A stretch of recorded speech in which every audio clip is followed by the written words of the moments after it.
Assalamualaikum warahmatullahi wabarakatuh. Apa khabar semua? Alhamdulillah, bersyukur kita kepada Allah diberi kesempatan untuk kita sambung dalam penerangan surah lazim, iaitu surah Al-Ghasyiyah. Saya minta maaf semalam saya tak sempat buat apa-apa pun live kerana ada kerja sedikit. Saya bertugas, hari ni pun saya bertugas juga. Jadi sebab tu saya di sekolah sekarang. Jadi saya tak nak terlupa lagi buat live. Jadi saya buat di sekolah lagi lah.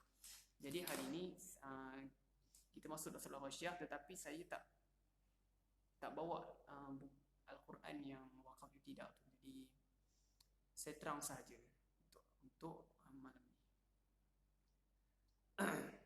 Baik, untuk tuan-tuan yang lihat, boleh buka surah Al-Ghasyiyah, buka Al-Quran masing-masing. Sama-sama kita terus masuk dalam pemahaman. Sebelum tu kita baca doa dulu.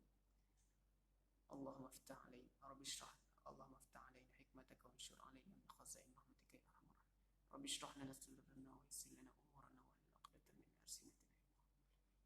Bismillahirrahmanirrahim. Alhamdulillahirabbil alamin, arrahmanir rahim, maliki yaumiddin, iyyaka na'budu wa iyyaka nasta'in, ihdinas siratal mustaqim, siratal ladzina an'amta 'alaihim ghairil maghdubi 'alaihim waladdallin. Baik, kita masuk surah Al-Ghasyiyah. Bismillahirrahmanirrahim. Apa maksud surah Al-Ghasyiyah, tuan-tuan? Surah Al-Ghasyiyah bermaksud hari pembalasan, hari qisas, hari apa benda yang anda buat,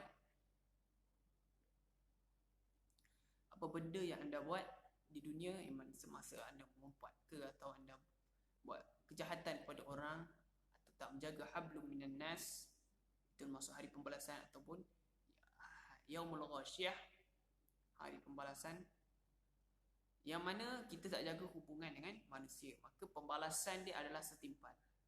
Faham? Itu maksud hari pembalasan. Nama salah satu nama hari kiamat. Hari kiamat banyak nama, Ghasyiyah, Al-Qari'ah dan sebagainya. Baik, kita tengok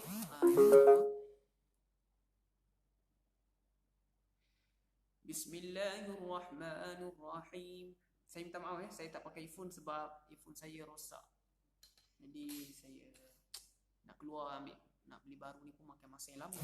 Sebabnya PKP kan. Jadi saya harap anda dengarlah apa yang saya cakap ni. Itu maksud pertama. Hal ataka hadithul ghasyiyah. Apa maksud sini? Sudahkah sampai kepadamu berita tentang hari kiamat? Kamu di sini merujuk pada Rasulullah sallallahu alaihi wasallam. Wujuhun yawma idzin khashi'ah. Wujuhun yawma idzin khashi'ah. Pada hari itu banyak wajah yang tertunduk, hina, tertunduk macam tu. Sebab apa? Sebab apa tertunduk? Sebab dah tahu dia akan masuk Yaman. Sebab takutnya menghadap Allah Subhanahu wa ta'ala, yang mana penyesalan waktu tu tidak berguna lagi. Biasalah tunduk ni, macam kita waktu sekolah, bila buat nakal-nakal kena panggilkan guru disiplin. Guru disiplin standby dengan dia punya pedang dengan rotan dia. Kita pun akan tertunduk biasa sangat. Jadi benda-benda penyesalan ini biasa berlaku pada manusia, dan penyesalan yang paling teruk ialah penyesalan yang sewaktu di hari kiamat, Al-Ghasyiyah ini. Kita tak nak tergolong dengan wujuhun yauma idzin khashi'ah. Khashi'ah bermaksud tertunduk. Ghasyiyah maksudnya hari kiamat. Amilatun nasibah. Amilatun nasibah. Kerana mereka bekerja keras lagi kepayahan. Ayat ini tergantung, dia terhabis. Kerana mereka bekerja keras lagi kepayahan. Kita tengok ayat selanjutnya, ayat keempat. Tasla naran hamiyah. Mereka memasuki api yang sangat panas. Kerana mereka bekerja keras lagi kepayahan, mereka masuk ke api yang sangat panas. Kita tengok ayat kelima. Tusqa min ainin aniyah. Diberi minum daripada sumber mata air yang sangat panas. Okey, ini dah tunjuk pembalasan dia. Okey, jadi maksud ayat ketiga ni, mereka bekerja keras lagi kepayahan di sini. Maksudnya di sini ialah Muslim meriwayatkan dari Abu Sa'id Al-Khudri bahawa Rasulullah sallallahu alaihi wasallam bersabda, sesungguhnya siksaan yang paling ringan bagi penghuni neraka adalah dipakaikannya kedua sandal dari api hingga otaknya mendidih sakit panas. Okey. Jadi ayat ketiga ini, orang yang bekerja keras tetapi dia tidak, yang mana kerja keras dia tak dinilai, yang mana kerja keras dia tidak mempunyai amalan yang baik. Maksudnya kerja keras dia hanyalah sekadar kerja keras. Sekadar kerja keras dia untuk hidup di dunia sahaja, dan tanpa dia belajar daripada kesilapan yang dia telah buat. Itu maksudnya kerja keras yang merugikan. Sebab tu kerja keras kita perlu berilmu, perlu ada ilmu di dada, iaitu ilmu apa? Ilmu agama, bukan ilmu yang maksiat. Jadi bila kita ada ilmu agama, kerja keras kita akan berbaloi. Kita akan bergerak seiring dengan jalan Allah Subhanahu Wa Taala. Siratal mustaqim. Itu yang pentingnya. Jadi orang yang menyimpang daripada siratal mustaqim, orang yang menyimpang daripada jalan yang lurus, maka dia akan kena siksaan tersebut. Tasla naran hamiyah, iaitu api, memasuki api yang sangat panas. Tusqa min ainin aniyah. Apa maksud di sini? Diberi minum daripada sumber mata air yang sangat panas. Dahlah dibakar dan diberi minum air yang sangat panas. Apa jadi agak-agak? Macam anda lah, kalau makan benda yang panas, anda minum air panas, apa jadi? Atau makan benda pedas, minum air panas. Benda tu biasanya dalam adat Melayu tu merawat. Tetapi di sini kita dibakar dan diminum. Bukan kita lah, auzubillah, orang lain. Jadi itulah pedihnya di sini. Kita tengok ayat ke-6. Laisa lahum ta'amun illa min dhari'. Tidak ada makanan bagi mereka selain daripada pohon yang berduri. Sudahlah kena bakar, kena minum air panas, makanan pula pohon yang berduri. Pohon yang bila makan luka lidah, luka pipi. Pohon apa tu? Anda akan tahu sebentar lagi. La yusminu wa la yughni min ju', yang tidak menggemukkan dan yang tidak menghilangkan lapar. Yang mana pohon ni kamu makan macam mana pun takkan gemuk, takkan kenyang. Dia sentiasa lapar. Dah lah berduri sakit pula tu makan. Apa nama pohon tu? Pohon tu famous. Namanya pohon zakum. Zakum ni pohon yang berduri, sangat tajam. Ibarat kita makan pisau. Macam tu. Sakit tapi tak kenyang. Tu je dia, nak makan apa lagi? Jadi kita masuk ayat ke-8. Tengok pembalasan yang Allah balas kepada orang yang tidak bertakwa kepada Allah Subhanahu Wa Taala. Kita tengok ayat ke-8. Wujuhun yawma idzin na'imah, yang tidak menggemuk. Ayat ke-8 pada hari itu banyak pula wajah yang berseri. Okey, di sini masuk tajuk orang yang beriman. Habis sudah tajuk orang yang mendapat pembalasan yang teruk. Ini masuk pembalasan orang yang muka dia berseri-seri, orang yang muka dia sangat-sangat berseri-seri waktu tu. Jadi ada dua golongan, ashabul yamin dan ashabus shimal. Ashabus shimal adalah penerangan surah Al-Ghasyiyah yang pertama, dan surah Al-Ghasyiyah yang kedua ni, wujuhnya ma'idin na'imah ni masuk golongan ashabul yamin, belah kanan. Wujuhun yawma idzin na'imah. Pada waktu itu juga ada juga muka yang berseri. Sebab apa? Lisa'iha radiyah. Mereka senang kerana usahanya. Mereka senang kerana usahanya. Usaha dia berbaloi. Usaha dia mengikut landasan ilmu agama. Bukan usaha dia usaha kosong. Usaha yang tak ada nilai, yang tidak mengupgrade diri kita untuk dekatkan diri kita kepada Allah Subhanahu Wa Taala. Yang mana usaha dia hanya membuat rutin harian yang sama, tetapi dia kerja keras, tetapi dia buat rutin harian yang sama. Jadi orang yang macam itu merupakan orang yang rugi di akhirat kelak. Jadi orang yang usaha dia berbaloi ialah orang yang sentiasa upgrade dia punya kehidupan. Dia sentiasa belajar daripada kesilapan, dan dia bila setiap kali dia melakukan kesilapan, dia akan mengambil iktibar dan dia tidak mengulangi kesilapan yang sama. Jadi orang kat sini li sa'iha radiyah, dia seronok dengan usaha dia. Usaha dia berbaloi. Usaha dia dunia rasa berbaloi, sebab tu dia dapat kesenangan di akhirat. Fi jannatin 'aliyah. Mereka dalam syurga yang tinggi. Syurga ni banyak peringkat. Jadi kronologinya, neraka dan syurga ni, syurga berada di atas, neraka berada di bawah. Kebiasaannya. Jadi lagi bawah lagi hina, lagi atas lagi mulia. Macam tu turutan lagi tinggi. Jadi syurga kita dah sedia maklum, syurga yang paling tinggi ialah syurga Firdaus. La tasma'u fiha laghiyah. Di sana mereka tidak mendengar perkataan yang tidak berguna. Okay. Di dalam syurga anda tak akan dengar satu perkataan yang sia-sia atau perkataan yang kosong, tak ada nilai. Misalnya kat dunia ni macam-macam perkataannya, langsung, tak ada motif, tak ada nilai murni. Kita tengok dalam carut-carut dan sebagainya. Jadi kat syurga tak ada perkataan tu. Sebab nafsu semua orang yang masuk syurga, dia punya amal, dia punya sikap dia sentiasa baik. Dia tak ada syaitan kat situ, syaitan semua neraka. Jadi tak ada benda yang menghasut mereka untuk buat kejahatan, mencarut, tak ada. Jadi mereka hanya bercakap benda yang bermanfaat, semua yang ada nilai, semua bercakap semua perkara baik. Macam tu, Assalamualaikum, selamat sejahtera ke atas kamu. Macam tu. Orang di syurga dia saling berbagi salam, saling bersapa dan bertanya apa yang kau buat kat dunia sehingga kau dapat syurga macam sekarang. Macam tu. Saling bercerita. Bukan perkataan Allah. Jadi la tasma'u fiha laghiyah, tak dengar perkataan Allah pun. Fiha 'ainun jariyah, di sana ada mata air yang mengalir. Jadi sedia maklum yang ayat Quran yang famous, jannatin tajri min tahtihal anhar. Jadi biasa sangat kita dengar ayat tu, syurga yang mana di bawahnya mengalir air sungai. Sungai susu, sungai kham, sungai arak. Jadi syurga memang indah sekali kerana air yang mengalir di bawahnya. Fiha 'ainun jariyah. Fiha sururum marfu'ah. Di sana ada pelamin-pelamin yang ditinggikan. Pelamin-pelamin ni pelamin lah.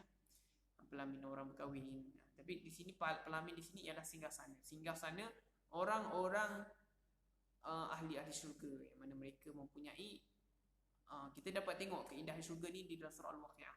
Sebab tu kita disarankan setiap malam membaca surah Al-Waqi'ah. Jadi fiha 'ainun jariyah, fiha sururum marfu'ah. Okay, fiha sururum marfu'ah ini pelamin. Wa akwabum mawdu'ah, dan gelas-gelas yang tersedia berdekatannya. Maksudnya dia punya apa-apa pun yang dia nak tidak berjauhan. Apa pun dia nak akan terus kun fayakun, terus ada. Gelas-gelas yang penuh dengan minuman susu, khamr, arak susu. Arak ini arak yang halal. Sebab apa arak haram di dunia? Sebab apa arak kita diharamkan untuk minum di dunia? Kerana itu merupakan minuman di syurga. Jadi orang Islam dilarang minum arak di dunia, kerana kita punya arak ni dia punya kita akan rasa di akhirat kelak. Dia di syurga. Yang mana arak yang manis, sedap dan tidak memabukkan. Itu lagi hebat. Itu arak yang kita tunggu-tunggu. Arak dunia ni kotor, najis, alkohol. Kita tengok macam-macam dah jadi accident lah dan sebagainya. Wa namariqu masfufah, ayat 15. Dan bantal-bantal sandaran yang tersusun. Jadi itu keindahan bantal-bantal yang mereka sandar kepada pelamin. Ini penceritaan ni, surah Al-Ghasyiyah ni bercerita macam surah Al-Waqi'ah. Kita boleh tengok. Wa zarabiyyu mabthuthah, ayat 16. Dan permaidani-permaidani yang dihamparkan. Jadi permaidani ini merupakan kapet. Permaidani ini dia cantik berkapet lah dia punya, dihamparkan. Senang cerita, dekat dunia syurga ni dah tak perlu fikir dah nak upgrade hidup ke, tak perlu. Nak upgrade, kun fayakun je. Bayangkan duduk dekat situ tanpa ada kepayahan dan kekal abadi di syurga. Tak ke manis macam tu. Sangat-sangat seronok di syurga kelak. Jadi dunia ini adalah persinggahan, kerana kita punya kampung adalah syurga. Itu kampung kita. Kita akan masuk tak lama lagi, insya-Allah. Afala yanzuruna ila al-ibli kaifa khuliqat. Jadi masuk ayat ke-17 ni dia dah masuk tujuan lain. Maka tidakkah mereka memerhatikan unta bagaimana ia diciptakan. Jadi Allah masuk dalam surah Al-Ghasyiyah ada 3 topik. Yang pertama topik ashabul shimal, yang kedua ashabul yamin, yang ketiga tentang tauhid, tentang apakah kau tak nampak apa benda yang aku ciptakan, Allah ciptakan.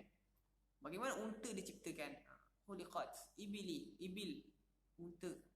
Wa ila samai kaifa rufi'at, dan bagaimana langit ditegakkan. Bagaimana langit ditinggikan tanpa tiang. Boleh tak kita tengok satu rumah yang tak ada tiang? Boleh tak? Boleh. Memang tak ada tiang pun kita tengok dinding je keliling. Tiang bermaksud konkrit yang pegang rumah tu. Kalau rumah tu penuh dengan dinding, zaman sekarang ni tak perlu tiang dah. Zaman dulu je, zaman sekarang ni dinding je semua. Sebenarnya ada tiang. Tiang dia dalam dinding. Sebab tu kadang-kadang kita nampak dinding tu dia timbul sikit. Tu maksud tiang dia bersambung dengan dinding. Sebabnya dibuat macam tu senang orang nak lalu lalang, tak perlu tiang tengah-tengah alam. Kalau orang terlanggar habis pingsan. Jadi senang tiang dia bergabung dengan dinding. Jadi apa-apa pun pembinaan memerlukan tiang. Seperti agama tidak mampu ditegakkan jika tiada solat. Solat merupakan tiang agama. Kalau tiang kita konkrit pun tak bagus, cara bacaan solat pun salah, maka tidak sah kita punya tiang tersebut. Tiang terapuh. Jadi agama kita tak kuat. Jadi di sini bagaimana langit ditegakkan tanpa tiang? Jadi Allah Maha berkuasa sebab. Kita tengok dekat Palestin pun bunyi bomba. Jadi kita tengok dekat Palestin pun bagaimana batu diceritakan bagaimana ketika peristiwa Isra Mi'raj, batu yang di dalam Masjidil Aqsa tu boleh terapung. Sekarang ni tapi orang mudah buat tiang, tak tahulah kenapa. Orang solat di bawah batu tersebut dan buat lampu dan sebagainya, orang solat di bawah batu. Tapi mereka ciptakan tiang supaya orang tak terlalu taksub. Sedangkan batu tu senang terapung tu. Tapi orang tak nak bagi orang taksub sangat. Ni ada yang takut ada sebab batu tu kot. Jadi sebab tu dia buat tiang. Jadi peristiwanya nak cakap Allah Maha Berkuasa nak buat apa saja kun fayakun, batu tu pun boleh terapung. Sebab nak ikut Nabi Isra Mi'raj. Tapi Allah tak benarkan batu tersebut sangat tu je terapung. Tinggi tu je, tapi lebih tinggi daripada kita lah terapung dia. Dia stop kat situ je. Boleh tengok dalam Masjid Aqsa siapa yang pernah pergi. Jadi langit ini tanpa tiang, kita tak tahu macam mana dia boleh tegakkan. Itu nama Allah Maha Kuasa. Wa ilal jibali kaifa nusibat. Maksud di sini, dan gunung-gunung bagaimana ditegakkan. Bagaimana kita boleh nampak gunung ni, fungsi dia dan pelbagai dia punya kegunaan, macam mana dia boleh ditegakkan, bagaimana terjadinya gunung ni kita dapat lihat melalui pemerhatian dalam sains. Yang mana gunung ini berlaku disebabkan pertembungan tanah, yang mana satu ke bawah, satu ke atas. Maka bila bertembung dia jadilah gunung. Itu kita tahu. Tetapi langit kita tak tahu macam mana dia boleh tegak macam tu. Macam mana kita boleh tak capai pun langit pertama, petang langit ke-7. Jadi cara gunung ni dia boleh ditegakkan. Itulah antaranya kekuasaan Allah. Wa ilal ardi kaifa sutihat. Wa ilal ard. Ard ni maksud bumi. Dan bumi bagaimana dihamparkan? Bagaimana dihamparkan? Maksud dihampar ni macam kita bentang tikar, itu hampar nama dia. Tapi bumi bukannya tikar, bumi bukannya mendatar, bumi ni bulat. Tapi kenapa Allah menyebut dalam ayat tersebut, ayat ini didamparkan? Kerana apa? Saya dah terang sebelum ni. Apa yang Allah terangkan dalam Al-Quran, apa yang kita lihat. Senang. Sebab zaman jahiliah dulu, percaya bahawa bumi ni rata sampai ujung. Matahari tenggelam kat laut, tumbuh terbenam, terbit di gunung. Dia percaya macam tu zaman dulu. Tenggelam di laut, terbit di gunung. Tenggelam di laut, terbit di gunung. Tapi sebenarnya Bumi ni bulat. Jadi Allah nak fahamkan manusia pada zaman tu, Allah sebut sutihat, ardi sutihat, bumi yang dihamparkan. Fadzakir innama anta mudzakir. Ayat ke-21. Maka berilah peringatan kerana sesungguhnya engkau hanyalah pemberi peringatan. Engkau di sini ialah Nabi sallallahu alaihi wasallam. Jadi sangat penting kita sentiasa memberi peringatan. Fadzakir sentiasa memberi peringatan. Walaupun kita ada sedikit ilmu agama, kita memberi peringatan. Apa-apa pun kita ada, kita kena memberi manfaat kepada orang lain. Fadzakir, beri peringatan kepada orang lain, ajar orang lain tentang ilmu yang kita ada, ilmu yang bermanfaat. Itu semua ilmu agama. Boleh. Fadzakir. Jadi kita ikut sunnah Nabi. Allah pun memerintahkan Nabi, berilah peringatan. Sesungguhnya engkau adalah pemberi peringatan. Jadi kita jadilah warasatul anbiya, kita pewaris Nabi. Kita juga fadzakir, seorang yang zikrullah. Lasta alaihim bimusaitir. Engkau bukanlah orang yang berkuasa atas mereka. Engkau di sini merujuk Nabi. Jadi Allah suruh kita memberi peringatan. Allah suruh Nabi beri peringatan. Tetapi nak bagi mereka terima atau tak, itu hanya Allah sahaja yang berkuasa. Jadi kamu hanya tukang beri peringatan, tapi kamu tak berkuasa ke atas dia untuk kamu nak paksa dia terima peringatan kamu. Tak. Lasta alaihim bimusaitir illa man tawalla wa kafar, kecuali jika ada orang yang berpaling dan kafir. Tetapi jika orang yang asalnya Islam, dia keluar, itu boleh kita paksa ugut masuk Islam balik. Sebab asalnya dia Islam, dia dah percaya Allah tu satu, tauhidnya dia dah tauhidkan Islam, tauhidkan Allah, tauhid percaya Nabi. Tetapi tiba-tiba dia keluar, itu kita paksa dia ataupun kita bunuh dia kalau dia tak nak. Itu hukum, tahu hudud, perlu buat. Jadi kita dalam berdakwah perlu berhikmah, tak boleh memaksa. Kita nak berdakwah dan kita tak nak memaksa dia masuk Islam. Kita berdakwah dengan cara berhikmah. Kita tak berkuasa atas dia. Lasta alaihim bimusaitir. Kita tak berkuasa atas Allah. Kita hanya tunjuk kita punya identiti kita yang baik. Kita tunjuk kita punya akhlak yang baik. Maka dia akan terpikat. Tetapi jika selepas dia dah masuk Islam, dia keluar, kita kena paksa dia masuk Islam balik. Kalau tak, kita hukum bunuh dekat dia. Itulah Islam punya ketegasan. Dalam lembu-lembu Islam ada ketegasan. Tak boleh keluar daripada Islam sebab dah tahu Allah itu merupakan Tuhan yang sebenarnya. Fayu'adzibu 'adzabahu fayu'adzibu Allahul 'adzabal akbar, ayat ke-24. Maka Allah akan mengazabnya dengan azab yang besar. Sesiapa yang berpaling tadak tadi, yang munafik tadi, Allah akan azab mereka dengan azab yang sangat besar. Besar ni keraslah. Inna alaina iyabahum, sesungguhnya kamilah tempat mereka kembali. Tempat mereka kembali, semua manusia kembalinya adalah Allah. Thumma inna alaina hisabahum, kemudian sesungguhnya kewajiban kamilah membawa perhitungan ke atas mereka. Jadi saya nak terang sikit beberapa hadis di sini. Muslim meriwayatkan dari Abu Sa'id Al-Khudri bahawa Rasulullah sallallahu alaihi wasallam bersabda, sesungguhnya siksa yang paling ringan bagi penghuni neraka adalah dipakaikannya kedua sandal dari api hingga otaknya mendidih kerana sakit panasnya kedua sandal tersebut.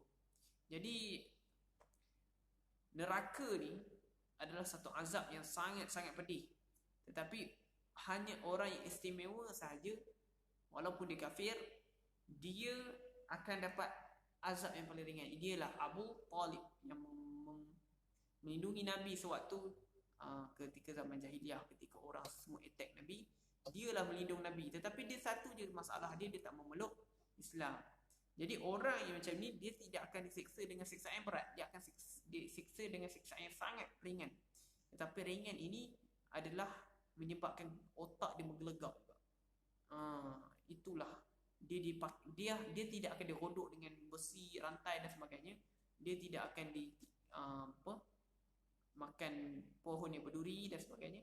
Dia hanya dipakaikan sandal. Tahu sandal apa? Sandal ialah slipper atau slipper Jepun, dia di tengah-tengah tu yang cucuk celah jari ibu. Tetapi sandal tak mempunyai, dia hanya sarung. Itu sandal. maka akan dipakaikan sandal tersebut yang diperbuat daripada api neraka.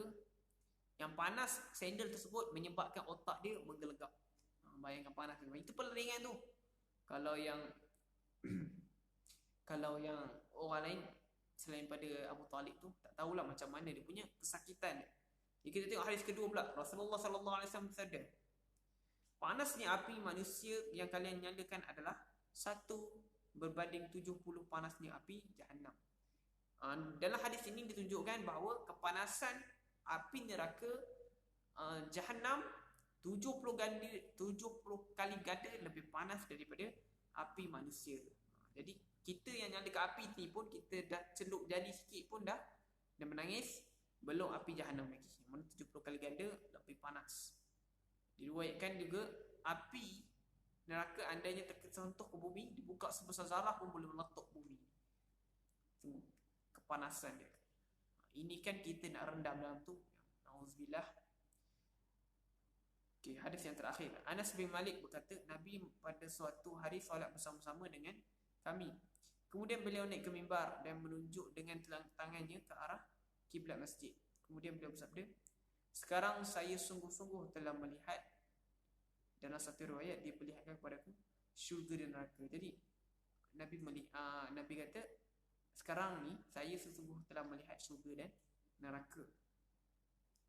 Iaitu sejak saya solat tadi bersama-sama dengan kamu sekalian, kedua-duanya bagaikan tergambar dalam penglihatanku di dinding arah kiblat itu. Belum pernah saya menyaksikan kebahagiaan dan kesesaran seperti yang kusaksikan hari ini. Ucapan beliau itu diulangnya sampai 3 kali. Itu sebab 3 kali sunnah. Jadi Nabi sewaktu dia solat, dia melihat, tak tahu seakan-akan melihat, tapi dia ketika solat dia melihat. Allah bagi gambaran di dalam solat Nabi, hanya orang-orang yang terpilih saja yang boleh melihat keajaiban yang Allah tunjukkan, keramat ataupun ini mukjizat. Kalau orang-orang yang bukan Nabi, karamah. Jadi Nabi melihat dua jenis balasan, iaitu balasan kebaikan dan balasan keburukan. Yang mana balasan kebaikan, Nabi kata, aku tak pernah lihat satu gambaran yang menyaksikan kebahagiaan macam tu, kebaikan yang sangat-sangat bahagia. Dan aku tak pernah lihat kesesaran macam mana kesesaran yang aku lihat pada itu. Sangat-sangat perik. Maksudnya kita tak tergambar pun dekat kita punya kepala otak. Hanya Nabi saja. Jadi itu sangat pentingnya kita belajar tentang agama bagi mentingkatkan diri kita, insya-Allah. Baik, setakat itu sahaja saya punya penerangan dari surah Ghasyiyah. Terima kasih kerana join. Bagi yang join, kita share kepada ramai orang. Minta maaf jika ada salah silap. Yang baik datang daripada Allah, yang buruk dan yang salah silap itu semua datang dari diri sendiri. Anda ada silap, bila sila boleh feedback untuk saya betulkan. Assalamualaikum warahmatullahi taala wabarakatuh.